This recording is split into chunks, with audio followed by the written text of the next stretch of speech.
Seriously, one on the street. I'm not sure. Just this is from.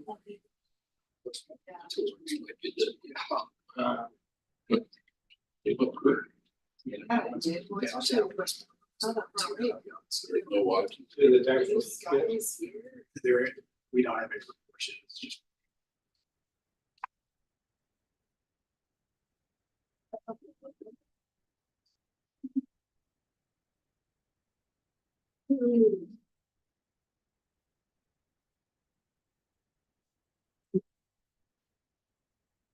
The wind on Saturday and always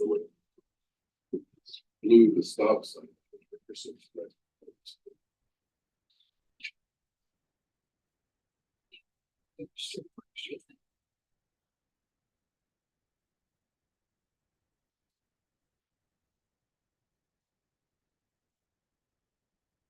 Which I kept watching.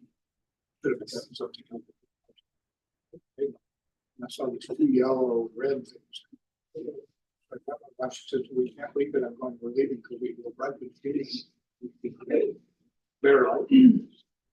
And then we hit it again, but when we got up on the 70, we had to detour because of the semi. And then just as I got back on 70, it closed at 3:13. More so. Well, my son wanted to keep the stops. It's in New York, that's fair. Yeah. So, Finders keepers. exactly.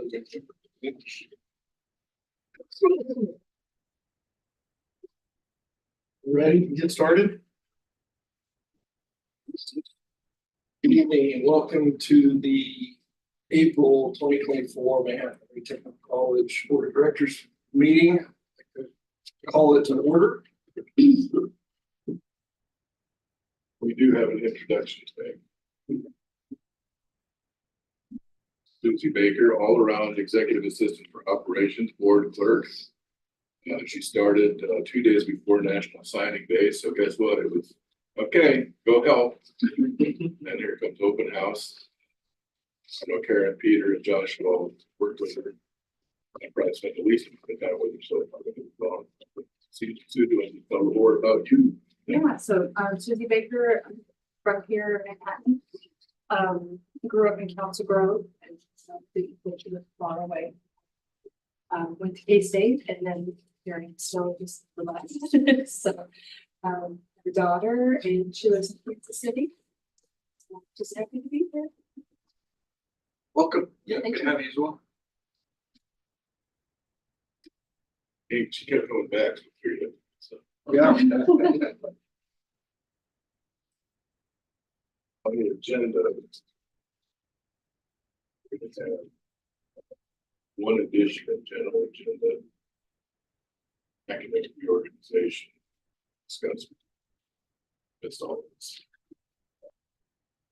We do have.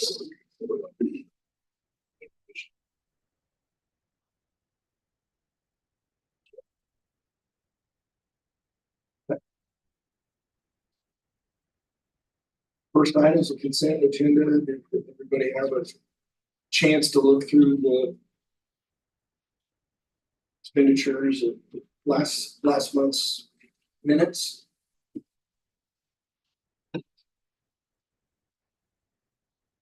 Move approval. That's a second. Been moved and seconded, all in favor? Approval, say aye. Aye. General. Faculty Senate update. O'Brien? No, Brian. I have no idea what he wants to say. Or like that. Well, any input from you or Jason's here as well related to signing day or open house? Or anything? A huge success. A lot of fun. Massive turnout. In addition to graduation, favorite 2 days of the year. Both are very successful. It's kind of the most thorough. Faculty report of the year. We're not talking about that. I think for open house, there may have been the lesser crowd this year. Just talking about the deal. But I know for my program area, we had some really targeted visits So people that just came for open house, and that was nice. And so that was in addition to the high school students that came. And then we also had two GED students that just are finishing their GED program. They're starting the business program this fall. I think that would be maybe our fourth GED student that we've had in the program. And so that's really nice to see that, to see the students segueing from the GED program on campus right into other post-secondary. So that. Well, but Yeah. so, Neil was a bit under the weather, so Carrie has his notes that she will try to decipher concerning signing day and over the rest of it. Hopefully I can. That's this here. So the signing day happened on April 18th at 1. Which is a nationwide event to celebrate the importance of technical college programs within our region and obviously here at Manhattan Tech. The event honors those students pursuing a technical field career. The event was live streamed on our YouTube channel and the NC3 National Coalition of Certification Centers Central Media Hub. And I think quite a few people logged on to watch it. Some facts and figures from the event. This is the 5th time we have had the signing day here at MATC. We had 99 students RSVP for the event across 10 programs with 67 students actually showing up the day of the event. We had 21 business partners and guests RSVP for the event across 17 companies and had 19 business partners show up. So we broke it down into a little bit of a chart. So the students, the number of students who RSVP was 99, the number of students who actually attended was 67. The ones that did not attend were 32. So the percent of RSVP versus the actual attendance was almost 68% for the students. And then the companies, the number that RSVP was 21, the number that attended was 19. And so only 2 did not attend. So the percentage of attendance from them was over 90%. In total, as students, family members, guests, and industry partners, we had approximately 160 total individuals in attendance, and at one point, around 80 people were watching the live stream. So it was definitely a success and keeps improving every year, I think. Open house was on April 25th from 9 to 1. And obviously the weather that day was not cooperating, but everybody made the best of it and saw plenty of students risking it out in the rain to make sure to go see like construction tech and welding. So that was good to see. So some basics about the event was that the entire college participated, which showcased a wide array of hands-on activities spanning various program areas. So the students were funneling clear through the facility. Attendees had the opportunity to win prizes, giveaways, receive a complimentary waiver code for college applications. Between 9 and 11, we hosted a live radio stream on campus via 97.5. By 11, we had already recorded approximately 268 visitors, in line with our typical open house attendance of around 300, with hopes of exceeding it. However, about 11 o'clock is when the heavy downpour of rain started happening. So from like 11 to 1, our numbers drastically declined at that point, but which obviously impacted our overall turnout, resulting in a final count of around 289 attendees by the event's conclusion. Despite this, many faculty and staff members reported engaging in more meaningful conversations with students who showed a deep interest in their programs, leading to a notable increase in submitted applications due to the fee waiver that day. So. Comments from staff or any other comments? No. Oh, no. You had to ask. Sorry, you're done. Yeah, this section says there. Yeah.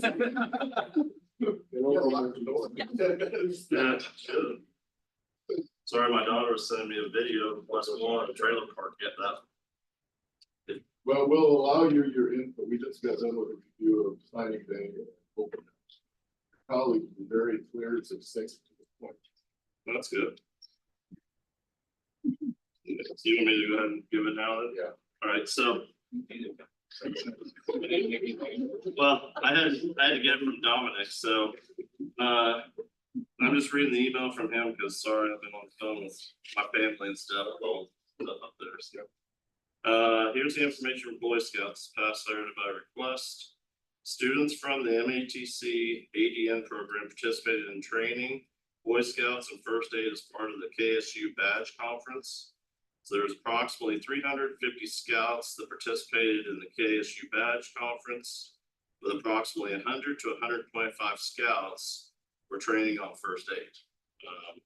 The students that were chosen as volunteers put together first aid requirements that covered hot weather, cold weather, injuries, basic wounds, care, identification of venomous snakes and plants, as well as emergency cases and improvised field care.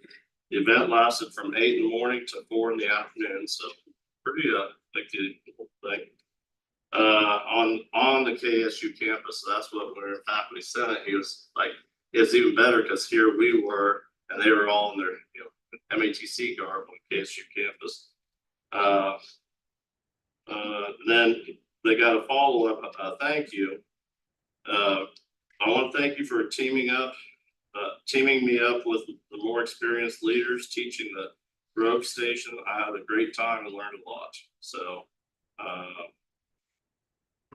amazing. But why I'm really writing to let you know your all-day first aid instructors were amazing. My son Christian is normally pretty quiet and reserved.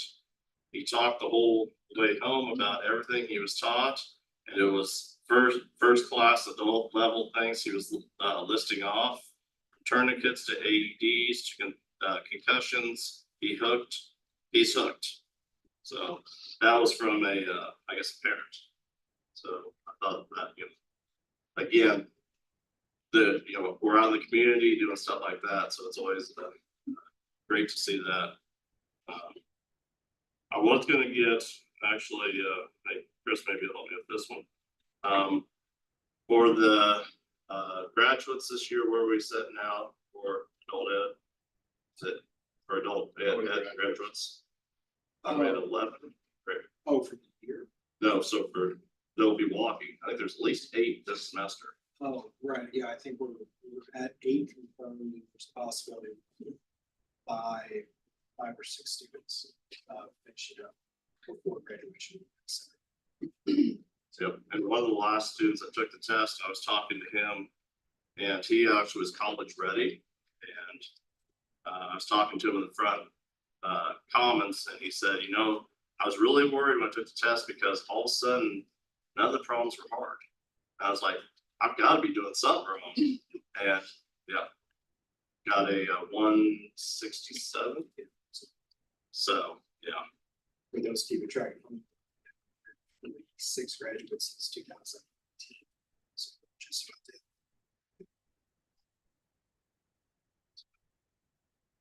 The information, we share that with Kim. Get to see it. Okay.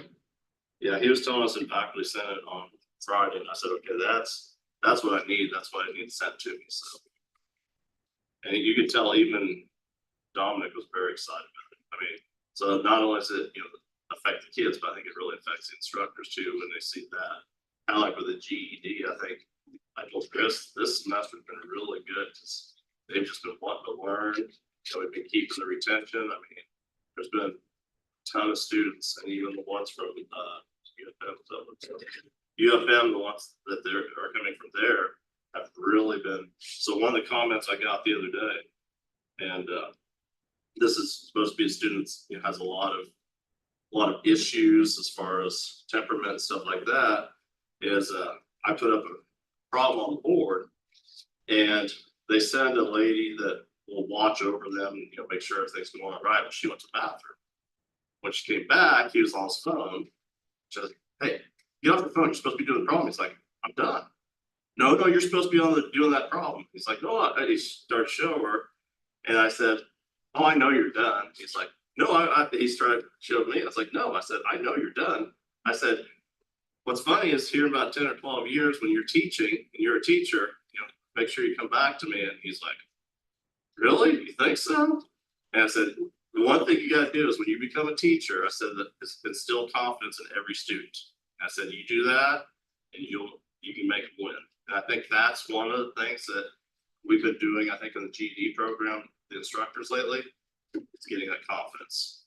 And as we tell them, we said, we're not getting you just a high school diploma, you're gonna be going to college. And we've got 2 or 3 already that are getting ready to do the AccuPlacer that are gonna be going in. 2 more signed up for our business. A pair of sisters, they're going into the business program. He's got another one that's probably one of his top students that was from the GED program. So, I mean, not only are they, finishing their diploma, but they're staying on campus. And a lot of them are like, we want to just go ahead and do all of our gen eds here. We appreciate it. So. Any other questions? All right. Yeah, thanks, Paul. Next year, of course, is both signed again. Probably not yet.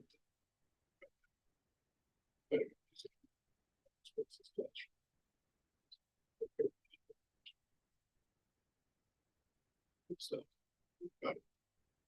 Faculty and staff, a lot of work by the staff. Just faculty support, so it's fantastic.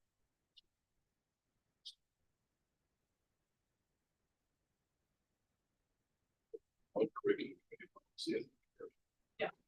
So the only real change in this policy was that they took out some old titles and replaced it with the updated titles, and then fixed some broken hyperlinks within the policy. So they wanted to review the policy before HLC visit, and so since they made those minor corrections, we wanted to make sure that it got brought to the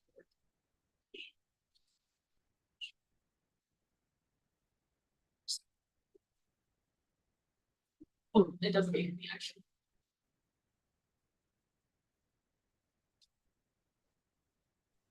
Curriculum committee is one of those things that's owned by the faculty, they run it.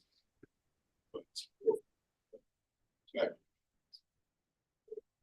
Marcy does a heck of a job. Keyboard regs, HLC regs, regs, internal stuff. Next one, remote employment policy. So this is one, Peter and I had some discussions with our attorneys and HR consultants. Issues, senior admin discussion, Josh got involved because we realized part of existing policies were working into policy. Peter just step on us and provide the overview with Josh. So like Jim said, this policy basically stemmed from having some remote employees as well as having some employees who are kind of hybrid remote and trying to figure out how to deal with specific legal or just procedural concerns that came up with regard to those employees.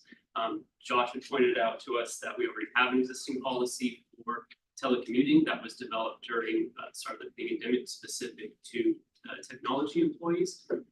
However, it didn't really capture the scope of specific definitions within remote employment, as well as specific areas of, okay, well, if we have an employee who is at another state, how much do they need to provide us notice if they're moving to another state, those kind of situations.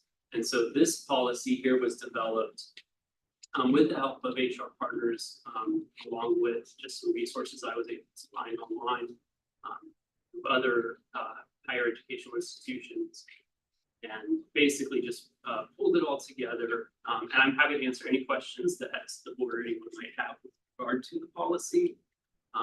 That's there, but do you want to scroll up, Josh, and go to some of the specific elements that the policy adds? It adds in some definitions for different types of remote employment that we may see employees either requesting a meeting. It provides the specific procedure for employees to request. It provides procedure for the approval. And then it provides just some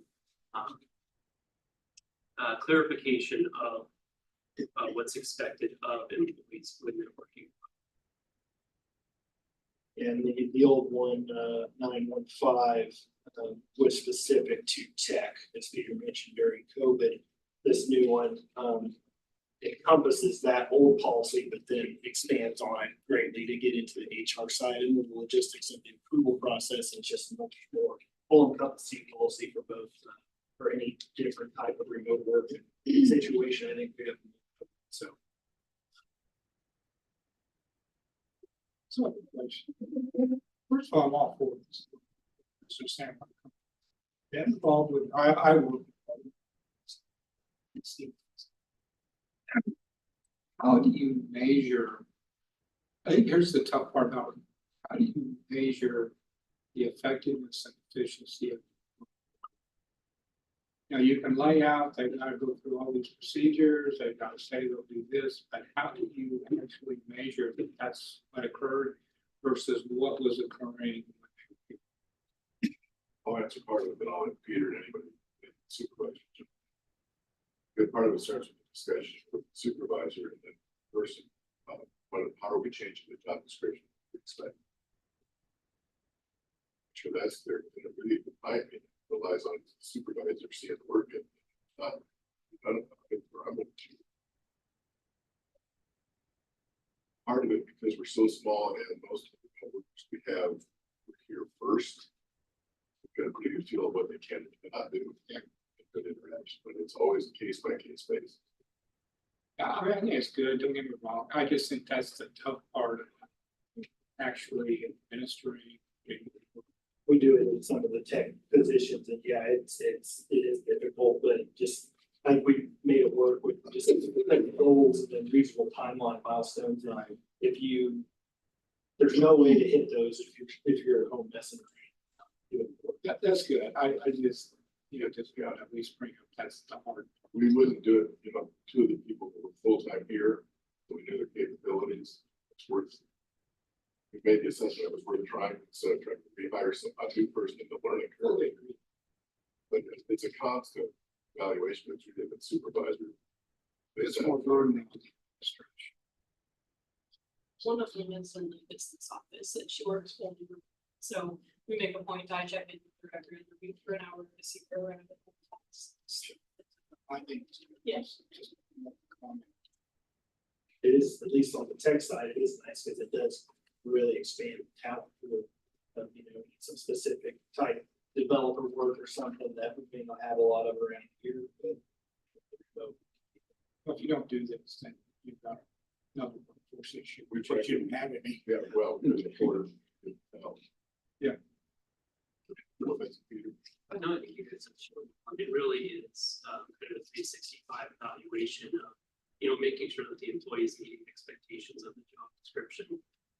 And just having those regular check-ins, as well as making sure that they're communicating with the team members as well. Just making sure Just because we're looking at this. As far as like, if you do have to come to campus for whatever reason, is that, they get reimbursed mileage, do they get paid for their time, do they leave their house at 8 or are they here at 8? Obviously it's two different worlds, but those are just the questions. So the supervisor works as far as where they're located. Technology issues, do we provide them everything first then? Or if we provide it, is it worth shipping back after several years? Do you pay for their, do they pay for Right. Yeah. all of that stuff. As far as if we want them back here for a few days, then we'll cover the expenses. They choose. Is that, I didn't. If it's a case by case You're basis, just handling it case by case, okay. still work. But it hasn't been unusual system with financial aid back here. So it falls. So this covers hybrid action. That is a tricky question. Hybrid, which is like, So the first thing we check is what is the point to stay where they live. That's that whole oversight thing. We have one adjoining state, our lawyers estimate we have additional cost. But no, And what this provides is basically that process of, okay, we have an employee wants to go remote or wants to actually come back to office, okay, well, that's a transition that we're gonna have. So it provides us with the means to make sure that that gets communicated effectively to myself, human resources, as well as Josh and my team. And other personnel.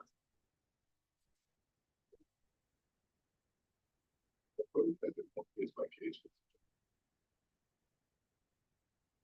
You need action. I guess would be should replace 915 with new 734. Move that. Extra Susie and. Second. Second. All in favor of replacing the telecommuting policy, say aye. Aye. Thank you. Some more good news. Mr. Bijny, would you please inform the board about your program accreditation? Sure. Something about the fact that they said. So ASE accreditation is our third-party accreditor for automotive program, stands for Automotive Service Excellence. Industry-wise, it is a standard for gauging technicians' abilities, their education, their experience. It goes from the parts industry to technicians to advisors, to managers, and so forth.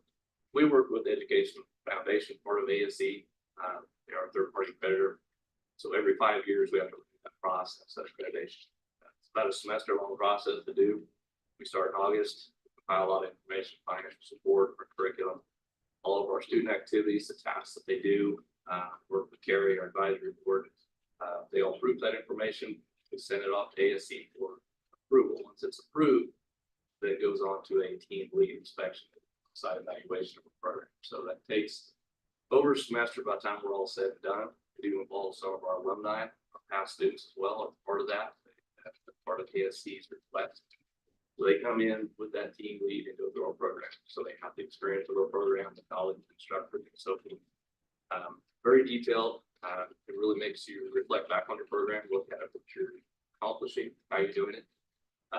We pass with flying colors.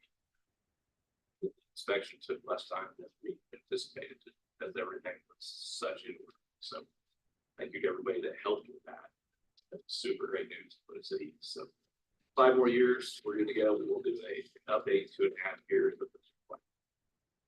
Some of the perks that ASC side too with our student side, we do have a testing facility here that we use for ASC testing with students, much like that of the accreditation that we have, our certificates of full-time technicians. It not only gives us the scope of what we've accomplished, it gives us numbers compared to the national average. Our students always somewhere around the 20% above the national average. Working with Darren Ortega as well to kind of restructure how we do some of our testing timeline. I think we're improving those numbers even. Some of those are stretched out a little too far. So a lot of cool things come out of the ASC side of this. Not a lot of programs have this. We teach at the master level. There are 3 levels of accreditation. We are the master level, which is the highest. That gives us the 2-year program, gives us the tasks that they do, and completion of those tasks. So by ASC, there's over 400 tasks that they're required to do in that time. That's Sean. Any questions about our accreditation or program? Well, there are no good questions. That's where I was heading next if there wasn't a question. So ASC has requested that we start looking at that information and getting that into our program. Alex Anderson has some accreditation for certificates already in the EV. I'll do mine this next fall. So we'll be certified in those. We'll be needing to add some equipment. We need an electric car. We need some equipment to work on that. So one of the most expensive things is a battery lift. So the battery comes out of the bottom of the car. These batteries can weigh as much as 3,000 pounds, such as they do in the HP number, around 1,500 to 2,000 pounds. It takes a special piece of equipment, car, jack together, and so forth. About $50,000, if you guys know. have some that's laying around, but we'd love to have it. But we're working on expanding that in the near future and adding that more into our curriculum with EV. And maybe replacing some more engine performance side of engine performance, is typically all the emissions of the current gas engine that we have. Really just depends on the scope of the automotive industry and how fast we go that direction. Probably based on our country's administration, I have to see. You can go to Charlotte, it would be great. A lot of changes, in the battery technology, the solid state is coming along quickly, and that gets rid of the lithium, cobalt, the bad things. A lot of testing, buildings, dollars going into that. Touch on the other side of that we'll be looking at with the EVs is cybersecurity. So we'll be adding that, partnering with some of our programs probably here at the college already. As most of the updates, software updates, things are done wirelessly as the car drives into the geo-fenced area and track that as well. So the part of what we do, control the car is insane. Even we can do in our facility with what we already have. So to give us space for the EV, in the building to knock out a hole in the wall. Want to get on that? Sure. Now that I have better attention. A little more to it than that. Yeah, so the current, well, was the original auto collision space that's being used for EPD right next to Auto Tech. We're looking at doing a wall cut out and a brick wall between that, so Jeff and his crew can utilize that large shop space connected to his for expansion of Auto Tech. City engineers. Okay. Yeah, it's working through lots of stuff on the fire was an issue to see if it was a fire rated wall, but the city did sign off on doing it the simple way. We didn't have to have the fire damper or closure door or anything like that, so it's pretty inexpensive. So we're working on that with BHS to see what that's going to take. It should be too. One of the perks that what that gives us right now, we're offsetting first and second year students morning and afternoon in our shop area and then vice versa in the classroom. So a lot of passing, a lot of back and forth, a lot of projects overlapping. What this will give us is the opportunity to start instruction on both sides at 8 in the morning. So we'll be teaching side by side. Alex and I, our students are then done and ready to go back to work in the industry about 1 o'clock in the afternoon. Versus right now, our second year students are here till about 4. By that time, there's only 2 hours left in the day. Typically, there's not the demand for them first thing in the morning. Is the activities later in the day. So the industry is super excited about this as far as what place they're working here in town. That gets them in the busiest part of the day. Gives us a more usable planning period too for instructors. We're both free at the same time again, work on these little side projects, other types of learning aids, things like that. So, what's that? Yeah, Jared. Yeah. Yes. So Jared, we've adjusted Jared's schedule. So Tuesdays, Thursdays. Campus. Shoot.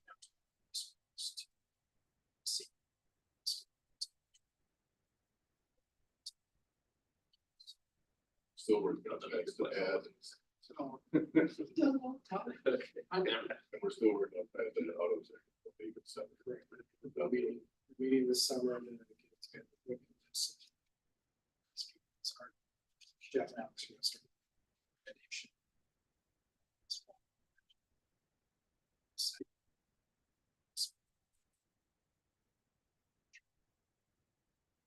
Separate facility has to have its own accreditation. So this one over here is sort of shared area, we're fine. Manhattan High had its own accreditation, we did, Omega will have to have it as well. So we have to have its own separate accreditation on some types. We can do those earlier than need be, so that we can give them at the same time if we want, but the task is much larger. Anything else? If I miss anything else, I good. Pretty cool. I think with some of these changes, you're gonna get more industry support. Yeah. Congrats on your accreditation. Thank you.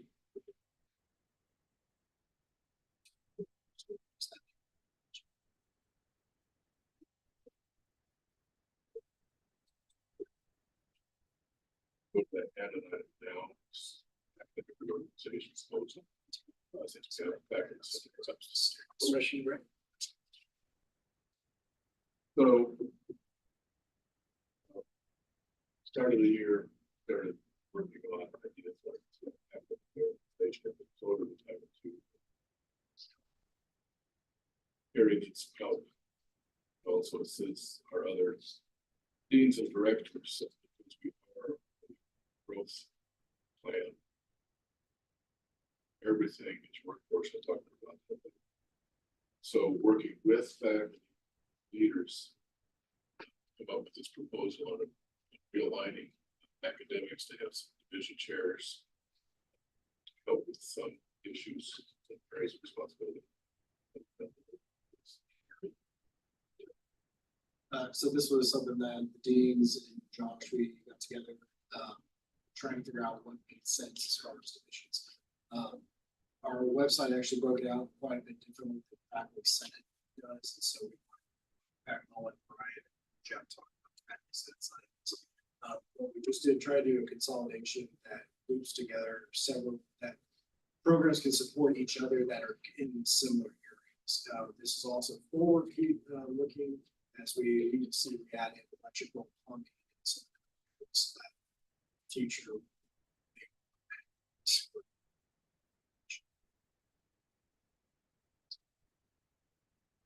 Pretty much we talked about this on Friday. Everybody was in consensus as far as they're good with it. We're gonna work on our policy. Because one of the things I want to do was rather than trying to get back in August, try to get the policy put together, trying to get it ready for accreditation of that. So we're gonna meet on 14th of May, get everything approved, the faculty senate, probably try to get that to you for the meeting. Kind of like the curriculum you guys went over tonight. So that's our goal. Harry, do you want to talk about the role of the division chair? Yeah, so like Jim mentioned, it would kind of be a liaison of sorts between me and the rest of the faculty as we're gaining programs, we're gaining more faculty, which means I have less time to spend with each of the faculty we already have. So we would hope that there would be obviously faculty support and interest in applying to be the division chair for each of these divisions, and then I would work closely with those division chairs, and then they would take the information that we go over and disseminate it out to their division, and then be kind of that support piece for any type of new faculty or faculty that are needing more assistance than I have ample time to give. So just hoping that it could be that interim piece between communication and support and some new faculty development and training to disseminate all the information and continue good communication all across campus. Some support budget management. Yep. Yep. Scheduling, like scheduling books. Simply, but just some of the, I'm not gonna say routine, but some things where they can help. To communication, checking things off the box, get it back to there. This division needs new, the current people, does that mean you're gonna give them? They were hoping to get current faculty with some release time in those roles, and they get a stipend. Can't do a whole lot with release time in some of the areas, they got a full load, so there's some incentive built in. It's also a way to find out if some of the folks may have an interest in becoming an administrator at some point.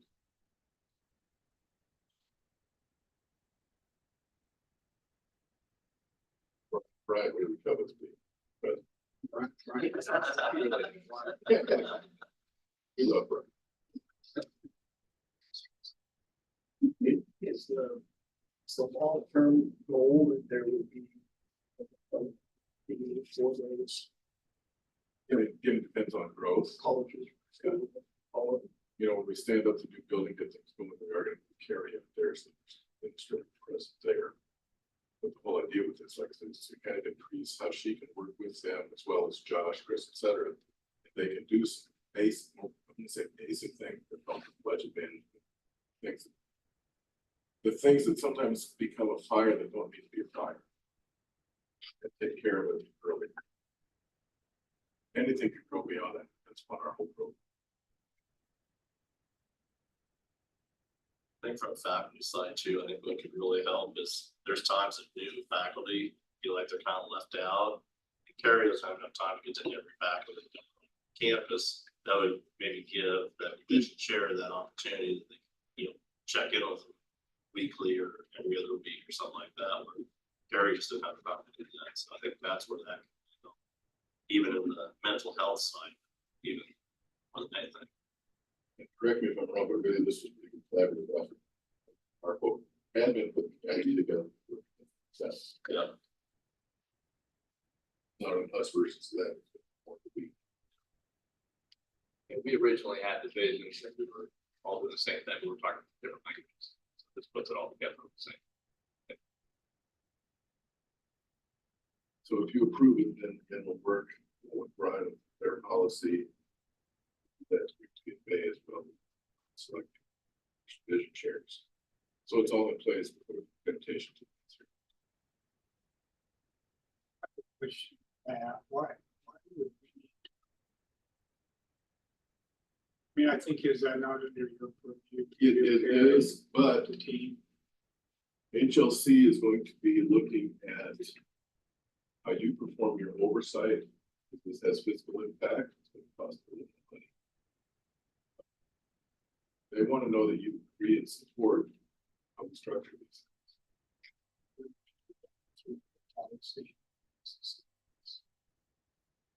Go with that. I'm just saying. no, I'm just asking, maybe everybody else wants, I'm not. This kind of, Great question. this kind of thing, when we're looking at some significant organizational change. Or at least for you guys to, we presented it and you consent to it, but we've made you aware. They want to see that evidence that No, we've that's communicated. I just. Overview of the board doesn't. It's, frankly, whoever comes in some of our shoes in the future. If it has board approval, it's a little more. Let's say set in stone in terms of somebody comes in who has an iron hand and wants to change things. Oh, this was never approved by the board. They just said, okay, good idea. I mean, I think the concept, it makes complete sense. It's obvious that areas have similar things that you guys can play off each other. I just think maybe it's gonna take a school year Oh, yeah, cycle for those chair people or whatever to see how it works. but it shows HLC, because again, they're gonna be looking as we. Criterion 5, which we could do in a couple of months, but what's your strategic vision and plan, looking at resources? This is all based again, we're growing. I've had a couple of community people talk to me in the last few days, saw the article in the magazine about. And they said, why is things so different in Manhattan Tech? And so we need to come out and talk to the people. Josh, Kim, and Neil were all here before I got here, and some others. Jeff was talking with Darren, a couple others, and I said, you need to talk because it's been a group effort of how these things have changed in the last 9 years. Maybe it's, we got the attention of the community, of the chamber's been incredible. The employers, because we matter, we have value. And HLC wants to know that you understand that. I'm just going to John. I think it's good that you guys are bringing it to us and just asking our input, but I would just rather see you guys quiet and see how So I guess, those people go, because you don't want to burden people with the step. would you give us a direction of, we have no objection to putting this in place? Go for it. Looks like you got that. Like I said, HLC could well ask you when they meet with you and I'm not in there, Jim, how about options?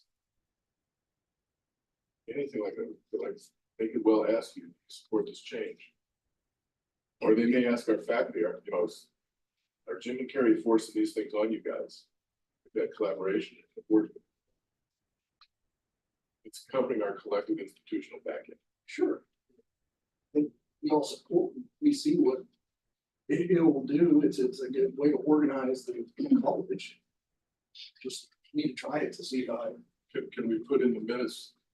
This was presented to the board, if there were no objections. John, I appreciate you bringing it up. That's, I would. That way, we are not doing the day-to-day management of how something gets done, what gets done. It's that balance of us marching forward and making sure you're. There you go.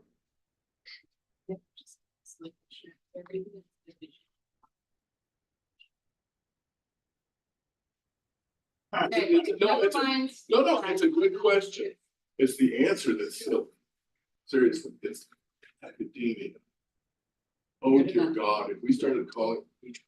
Jason, would you like to change It's fine.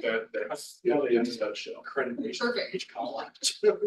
Oh, I think that's probably where you're gonna fall. It's Gotcha. it's academia. that's fine. For us, for sports guys, can you call them conferences? Yeah, that's. West. I think it's. You can have high school kids apply for the draft. There we go. You're out with some, right? And we serve booze as draft day. There you go. Signing bonus. The signing bonus. You're gonna have to get an NIL. Yes, esports, let's go. There's our girl. The 24th pick by the. There's a very good question, but academia is so screwed up, right? So. Eating at me. Gotta bring those up. I was wondering the same thing. I sat there and didn't say it for like 5 minutes, and I was like, all right, I got it. Please bring those things up. Because Okay, thank you. It's game on. Think so. We're gonna run you through a brief summary of criteria 3 on accreditation. 3 and 4 both concern teaching and learning. Criterion 3 is the one that most institutions get a little slap at because of assessment of student learning. We have Jason here, who's the chairperson of the assessment committee. As most of you know, we've done a lot of things over the years to improve on that. So I want Kim and Jason to kind of give you a summary, give you some feedback where we've improved. We've been very good at communicating to them at their request how we've made improvements on assessment. But criterion 4, while it has pretty much the same heading, it takes a little different twist. We'll do that next month. So we'll turn this over to Jason and Kim and that information on the screen. Kim's gonna take care of most of the. Okay.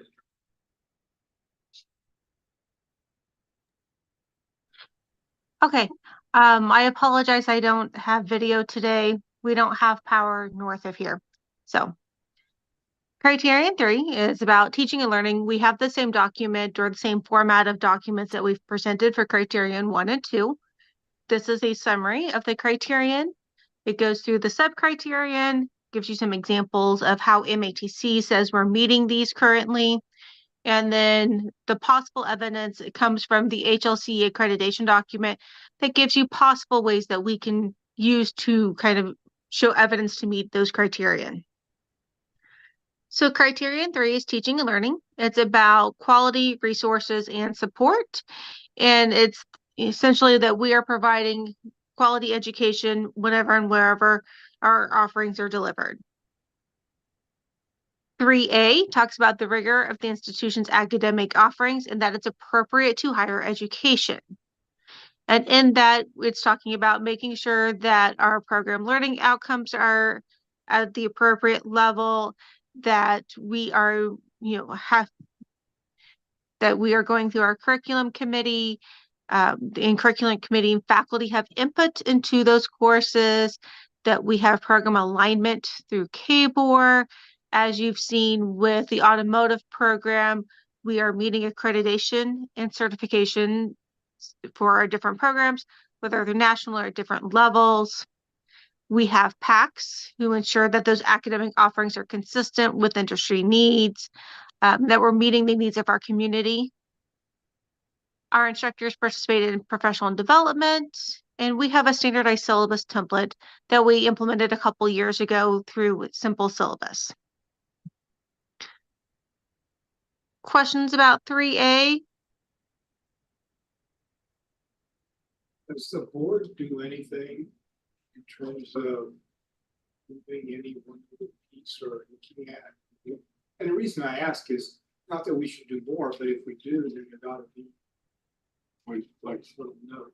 approving the curriculum policy. Yeah. Those assessment policies, programs, revisions to program study. Those all fit in 3 and 4, so that's the role of the board. We put it together, you approve it, so it go on. I'm just asking. You also will see some of this come into play in 3 and 4 when you talk about program reviews. So when the programs come to you and they present their information and you kind of learn about those programs, that's part of that as well.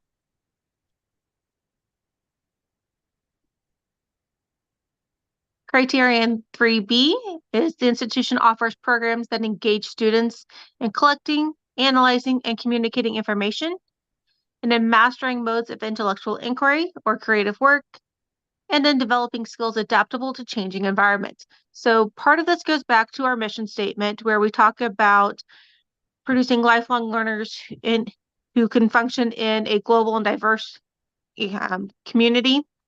So that's part of it. We have general education and learning outcomes, and those are our core ability assessments that we talk about. We assess those on a regular basis. We've spent a lot of work in the past 5 to 7 years working on our gen ed outcomes and making sure that everyone in the institution is assessing those outcomes in every program at every level, and we all understand what we're talking about there. When it comes to the diversity, we do track for Perkins our non-trad, so females in a male-dominated field and vice versa. We have ESL students. We have our principles of community, where we talk about students having conversations with those from different backgrounds or different belief structures than what they have. We also do assessment on those components when looking at our student satisfaction survey. There's some other possible evidence that we incorporate in there, such as our dual credit guidelines to address the different levels or modes of delivery. Any questions? Probably with DEI and college. I mean, it's political, so I don't wanna, in a sense, go down that road, but on the other hand, I feel what's taking place. What gave more leadership Senate to the legislature? HLC is both, when I was at Neosho County with their accreditation that year, try to get across in our information exam. We define DEI related to our area. With a lot of that being age, rural, suburban, urban, the underrepresented groups. Part of it also, one of the big things that's kind of giving the tech colleges an out to legislature on this is the fact that the student has to declare a program major. We don't have general studies students other than the dual credit, even they're supposed to get a program interest.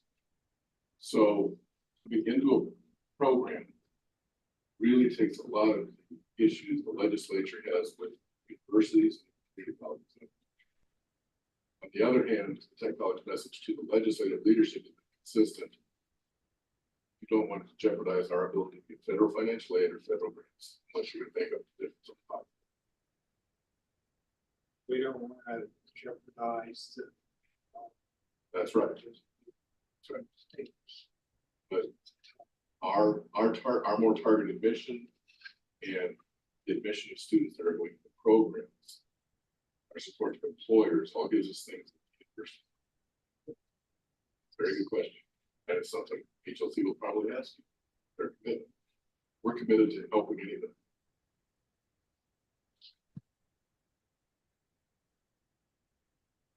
Question? Hey, Cam.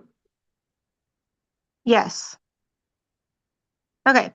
So if there are no more questions, 3C, can we scroll down to 3C? Okay. 3C is that the institution has faculty and staff needed for effective, high-quality programs and student services. We have some information on there. Our average faculty to student ratio is 16:1. I think it may have actually dropped this most recent year to 15:1. We have an application process and instructor approval process that certify that all faculty are qualified to teach. That policy that you guys have approved in the past, within the past year or two, meets HLC standards. We do faculty evaluations. Those are based upon the negotiated agreement. And we also have staff evaluations that I think are currently going on. Instructors are accessible to students. We have office hours.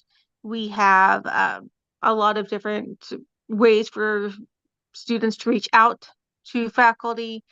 And then faculty have student services, admin, and program assistants for assistants. We communicate all of that through a number of different ways, whether it's the faculty handbook, if it's our policies on the website, different things like that. The other thing that we have that's important to be able to speak to HLC is that students have access to all of these resources, no matter the location or the modality in which they are receiving their education. So, for example, we have BrainFuse so that's tutoring available in all Canvas courses. We have Canvas assistance that's available 24/7 to every student, to every faculty member, etc. Questions about 3C?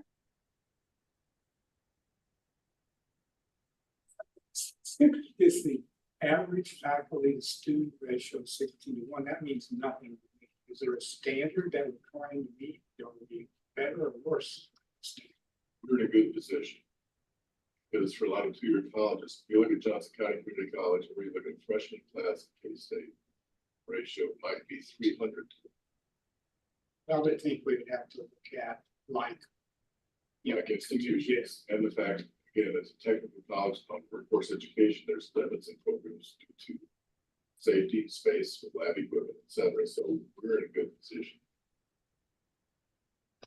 It also allows faculty and students to have more one-on-one interactions. Again, these criteria from the Higher Learning Commission apply to every college or university that applies to be accredited by them. So K-State, it says everybody's got to be this. K-State, they've got, I don't know how many staff, this is their full-time job. This is one of Kim's part-time jobs. Many that she does for us, but we all have to satisfy the standards. The good thing, at least in the last visit, and in a couple of follow-ups with medical assessment, we've made big inroads with HLC people understanding our mission. We are not a community college. Let's go on to the next one, Kim. Perfect. 3D talks about the institution provides support for student learning and resources for effective teaching. So this is where we talk a lot about our responsibilities and what we provide as an institution for our services. We talk about retention. We talk about the Teaching and Learning Center and our Regional Testing Center, which are both fantastic resources for our students. And that's where we talk about the different services we offer for our students, including Well Connect and peer tutoring, and then the BrainFuse.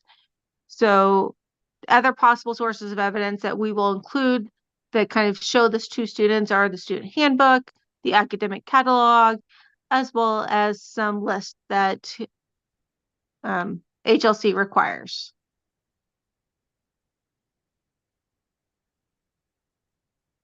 Questions about 3D?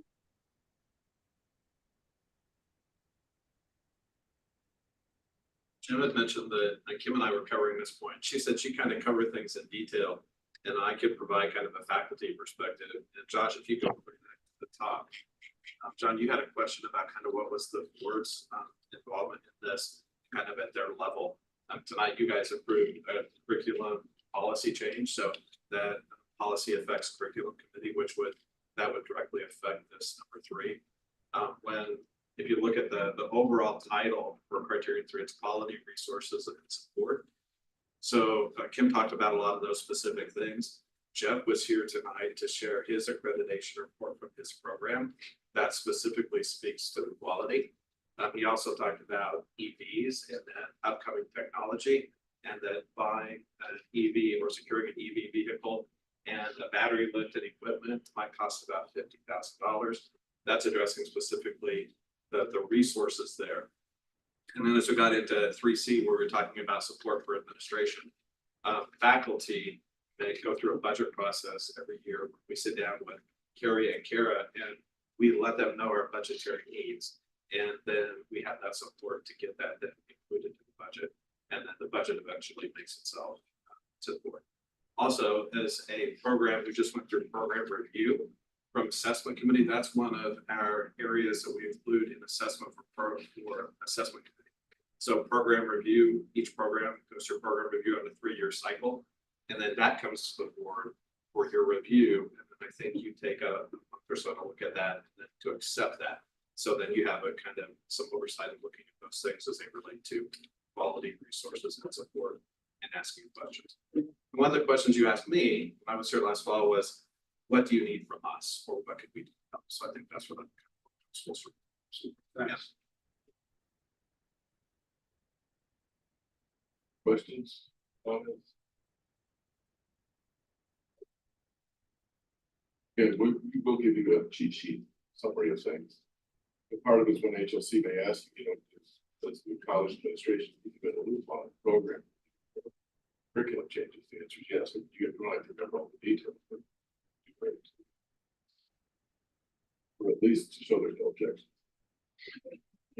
And again, Don, you've raised a good point, all of you, and I really appreciate it. For the most part, HLC does not see too many shared governance styles before. Colleges be some part of that education process. They don't want the board too involved. They want to make sure the board. So a few weeks ago, several of us went to the annual meeting of the Higher Learning Commission in Chicago, Illinois.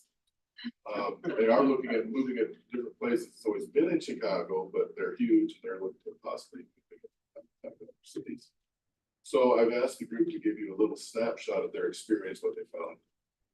Hopefully interesting and or shows that we're in pretty good shape. So I'm going to start with Kara. This was her first visit.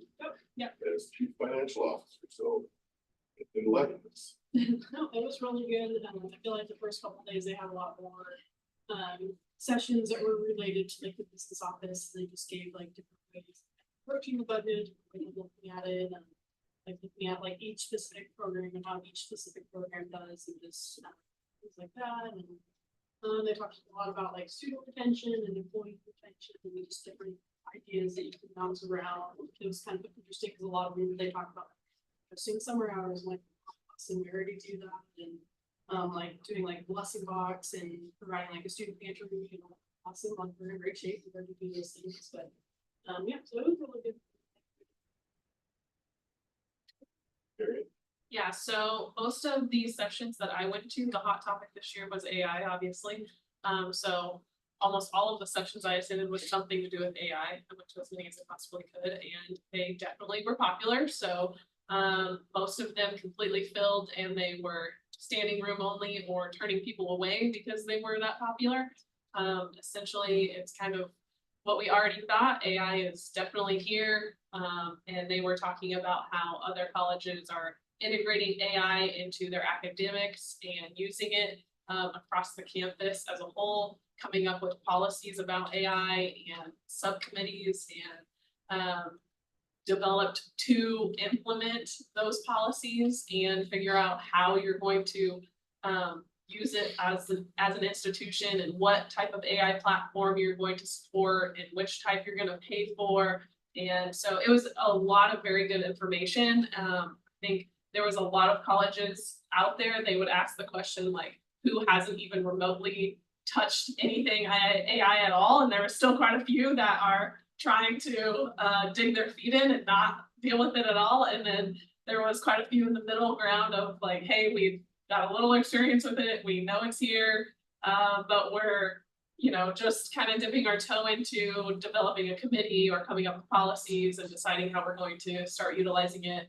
And then there was a few that just kind of jumped right in the deep end and have already started forming committees and implementing AI into their everyday business. So it was interesting. I learned quite a bit from them and got some good resources to look at kind of what other colleges are doing, and so we can start implementing it and adjusting academics and college as a whole to support AI and ChatGPT and all the other platforms of AI. So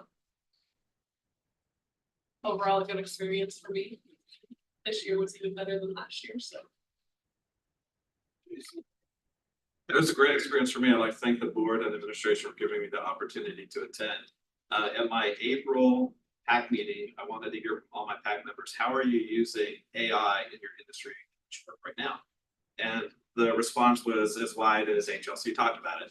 The insurance industry person said, we're not using it at all.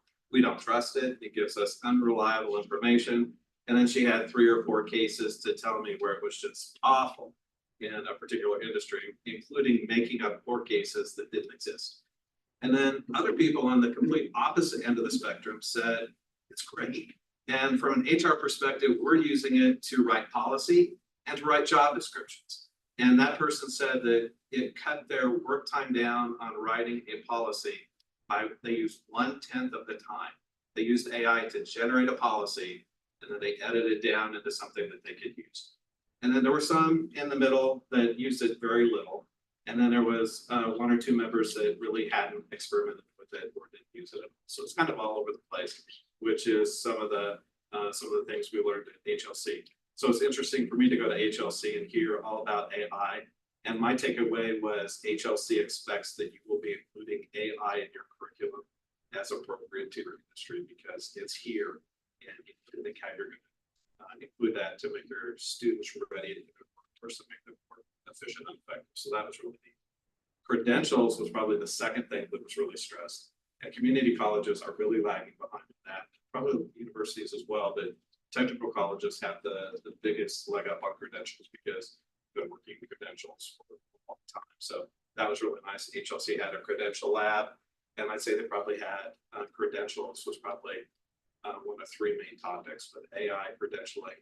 And then the third one that was probably most popular was accreditation, which was of interest to me because we have an accreditation coming up in October. One session I went to, their school had just went through accreditation, and they talked about what worked really successfully for them. And it was to communicate, to prepare, which we're doing and you're doing. And then those things will lead to confidence. And you have to have confidence when the HLC team is here to speak up, to answer their questions, to share the information and let you know. So that was really good for me to hear. And then the other thing that they stressed that was a good takeaway for me as a business person was they stressed total quality management, except they stressed it as always looking to improve the quality of your educational. And that is just something that we do as an institution, you do as a board. So that was here. Kim, anything you want to add from your conference experience? Yes. I attended a lot of the sessions on being an ALO or accreditation liaison officer to learn more about the responsibilities of that role to keep us in compliance. I also attended some sessions about program reviews and how to some ideas of how to format those to where we're meeting the needs of our faculty as well as the institution. And Neil is not here, so we're saving this report. I went in, I'll talk more a little bit on the president's report. I had a lot of school on Friday. Saturday is the president's session all day, starts at 7:30, goes to about 4 in the afternoon. After that, I had to go to McDonald's for pizza, glass of wine. All that there was Jason's first experience with McDonald's Chicago pizza. I came back on Sunday, kind of glad I did, because the rest of the team had a return flight from hell. But we'll save that for Neil's version. Next month. You gotta have the full Neil effect on that experience. Let's just say, find a plane in Chicago. Neil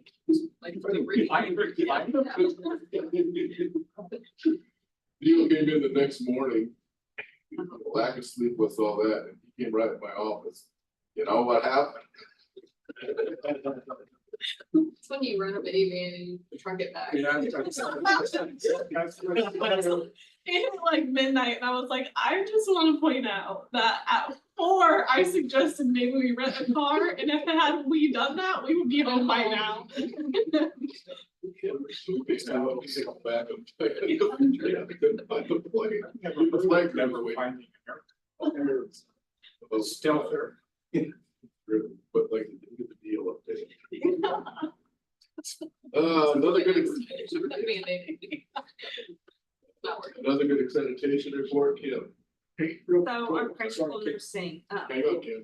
sorry, back on the HRC, do we have a tentative timeframe? They are here 14th, 15th, 15th, 16th of October.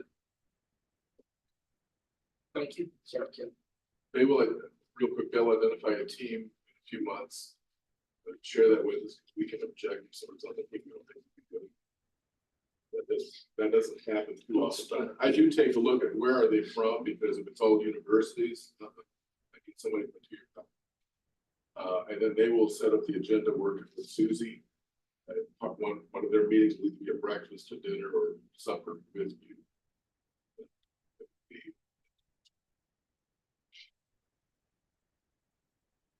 Question.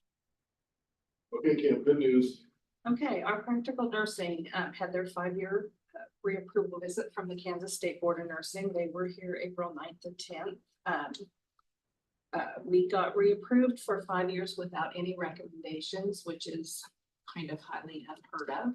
They did have some suggestions in ways we could improve our already strong curriculum.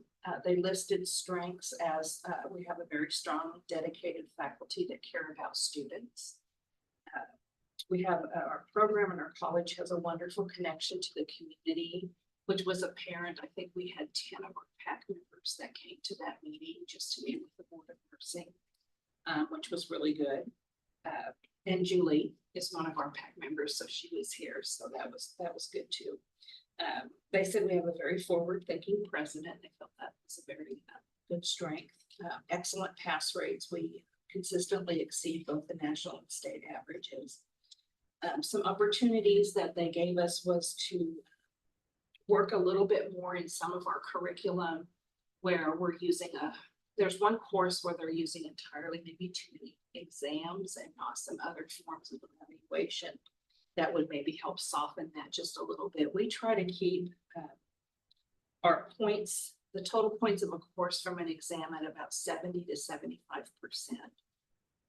Because one of the last things we want to do is have a student be able to pass through nursing and never pass an exam. And then they get to the NCLEX licensing exam and then they pass. So we have built into our curriculum a lot of prep for their license exam from the first day of classes. So they will be back in 5 years. We write a self-study. It's kind of just like a program. They delve a lot into faculty, your policies, your curriculum, finances, financial aid. They do a pretty deep dive. So I'm just glad it's done. And we're still waiting for the final approval report. It will go, they haven't sent me the preliminary report, written report yet, which is kind of unusual, but she said she's been tied up with some other things at the Board of Nursing, and it will go to the June overall Kansas State Board of Nursing meeting for acceptance, I guess. So thank you. Good job by Kim and her staff. She all got the help from and a lot of that consent.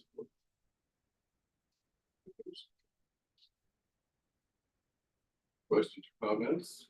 So we got a lot. Josh. Sounds like a copy of this made it out to your emails, yes? Did you guys see this? Yep. Good.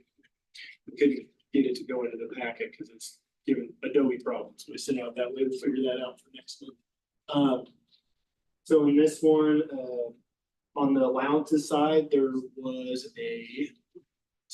look at this area, there is a small decrease from the continued buyout of the data communications package that we've been working on with Parsons, and also some signage. out of contingency, a small piece here as well was taken out. There was some wall tiling that was missed in kind of the student break area. And then a couple of change orders for some extra data comm in a couple of areas we forgot about in some classrooms. And then some additional electrical work for the safe defense system, which is the active shooter system we have on main campus. So again, on this one, pretty small changes to the numbers. I want to warn you for next month. Following, you will see this considerably decrease very quickly because from last board meeting where we approved the furniture package hitting this. So that will significantly bring this down. I will probably see that in the change log next month. If not, then definitely the June. But other than that, things are still looking good for remaining contingency left on the project since we are getting to the tail end. BHS is comfortable, and so are we that things are looking good. So we shouldn't have any issues, have some contingency left over, be able to get it finished out. So down here, the payout went through was number 16. There's the interest payment on the loan as well as BBN's monthly invoice. We're getting to the tail end of BBN's invoicing as well. They're getting toward the end of their contract. Out of that payout, some of the highlights were the backfill for some of the paving around the building, the parking lot wrap with the dry paving, setting some of the bollards. There was some structural steel labor, carpentry, Manco storefronts, and storefront glass was in this one. A lot of painting in the ceilings. And then the final delivery of the remaining doors and hardware was also here. And the epoxy flooring was done in the restrooms. Through the schedule side and then see if there's any questions. So the sidewalk has now been finished other than right in front of the doors. The reason that is in front of those doors, we actually have the element in there for the slippery door area. So that'll be finished up. The hallway lights are actually going in today. I saw the door access to our key system. That's from Kitten Brothers. It's a sub on that. They're doing that work all this week. All the lab spaces are now paneled and painted. The whole north half of the building, the ceiling tiles will be finished by the end of this week. Lobby painting is going on in the ceilings right now. And the light poles are going in starting next week. Then toward the end of that the end of next week, that'll be starting as well. The classroom and lab doors will be going in, the rest of the conference room glass, and finishing up the conference room media. All the furniture from the package we brought to the board last month is set to be delivered in early June. So that will. We're probably slating to do a more official tour with the whole board, probably at the June board meeting. But I sent out an email, but again, if anybody wants to go earlier, just reach out. We're glad to take you through anytime we can work with your schedule. We have a couple different folks that can run you through. Any questions on this or the schedule or anything? Just one question follow up from last time. We talked about the actual. Did you guys finalize if it's interest only for 1 year? Interest.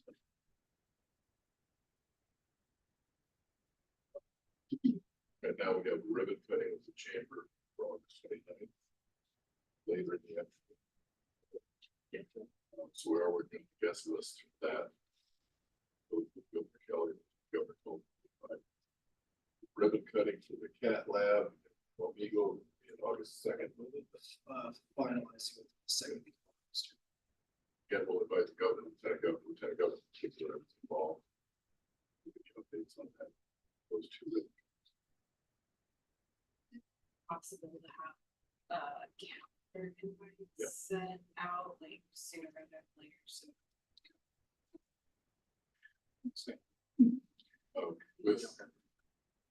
With the ribbon cutting at the new building, we are planning on using last two labs space. Electrician, biomanufacturing. guys, August.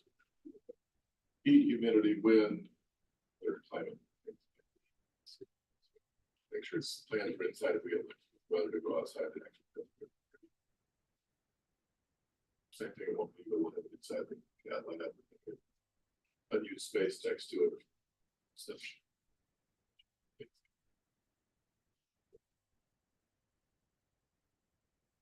other questions? Insurance renewal, just to give you an update, got everything in here to help. Across the shield plus dental vision, correct? Correct. Would you like to do a summary of? Yeah, so we are seeing increases to our premiums this year for all three insurances, dental, vision, and health. The biggest one is health. We're looking at an average increase in premiums of about 14.7% across the board. In dental, we're looking at about between 10 and 11% increase, and then for dental, looking at 3.9% increase. Big one with health insurance, because we have a grandfathered plan. It's one that we've had since 2010, since ACA went into effect. It's a very good plan, but it comes with a cost. And that cost has gone up this year, not as much as it went up last year. And I don't think it was as much as what Jim was anticipating, but it's still there. So We actually have a better plan than the employees across the shield. It allows us to have choice for employees with $500 deductibles. So, pretty good pharmaceutical coverage. But it does buy the spouse and the family coverage. We pay 100% of the employees coverage. So right now we plan on doing the renewals, but talking with the Miller Group, that mentioned in my study, Peter set that up, as well as we're talking to Blue Cross Blue Shield. As Peter, he's reached out to all employees for the survey. We're putting together a package staff committee. On possible other options, just so we know what those are. Usually, no matter what they come up with, they see in what we have, it's a sweet deal. But cost does keep going. Add to that. I can say in response, for the survey, for the results that we've gotten so far, health insurance is by far the #1 priority. It seems for our employees and what they want as far as benefits goes. Makes sense. I mean, it's a very costly expense for a lot of people right now. It's something that since we as a college have been able to pay that employee contribution 100% for the premiums. I think there's been a lot of gratitude for that. With regard to the grandfathered status of the coverage, this year the increase was pretty much entirely based on the pharmaceuticals and just the increase in those prices that we're seeing. It's a national trend.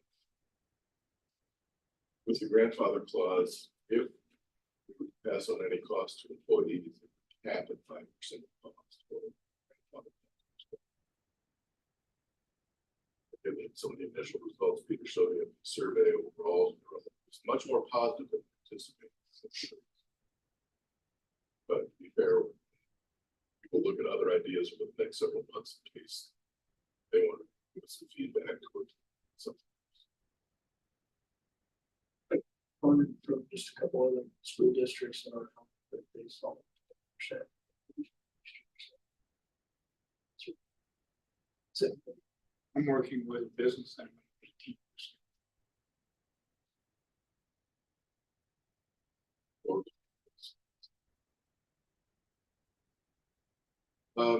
Speaking of funding, so last Thursday the governor signed the higher ed budget bills. April, wow. Got signed in April. Wow. Wow. It's like once millennium. We're still waiting for the actual allocation by institution through the state regions. I can tell you based off which grant and cybersecurity grant that gave us supposedly 1 year is back in to help us with that. That does a lot. The apprenticeship business engagement funds, the end. Capital outlay, same level again. Last session, Senator Bellinger tried to get through a proviso to the university deferred maintenance legislation to include the two-year colleges. It didn't get done. He got it done this time.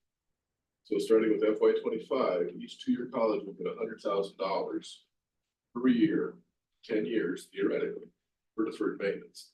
That comes without the matching for capital outlay. So that's good news. 100,000. And then the universities have been funded on what they call a student success initiative. I'll go more about that here. The community colleges led the fight for the two-year colleges to get a cut of some of that new monies. And it went through too, so theoretically, we'll be getting around $175,000, $180,000. Not sure what the parameters are for student success initiative. Okay. So overall, we're coming out a little ahead, but the increase right now is a little more on the restricted end. Down a little bit on tiered and non-tiered because at the moment, we don't know that we can split out on excellency. So it was funded. So we're gonna be working on budget. I'm hoping that the Tech Ed Authority and KBOR make the allocations in May and not wait till June. Keep working on negotiations, but we're doing a good year with the legislature. Deal. Question for that. Karen not having as many headaches.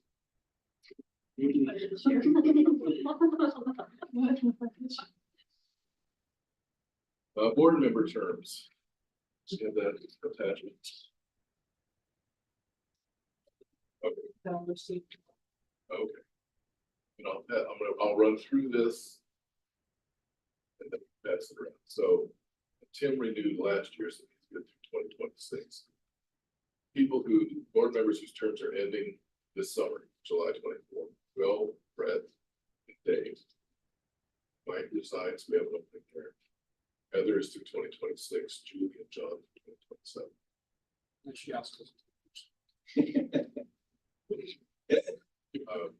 I would prefer people stay. Josh and I talk a lot. I do with all the administrators, but I kind of keep him in the loop more in case I fall over dead or something. That's board policy. I have to keep somebody in I may shall see you on another. One that's hit ears out. Anyway, I mean this, we mean this. Josh and I've talked a lot. I think everybody would agree. You guys are a hell of a board. I really would prefer to stay. Consider staying. Your support, your guidance, I know we've been through a few fires, but we've also are on the cusp of a lot of great things. You guys mean the world to us.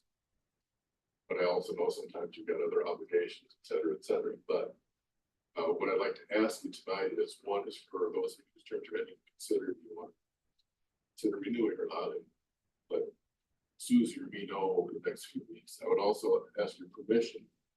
Harry and I have been looking at a list of alumni from Leadership Manhattan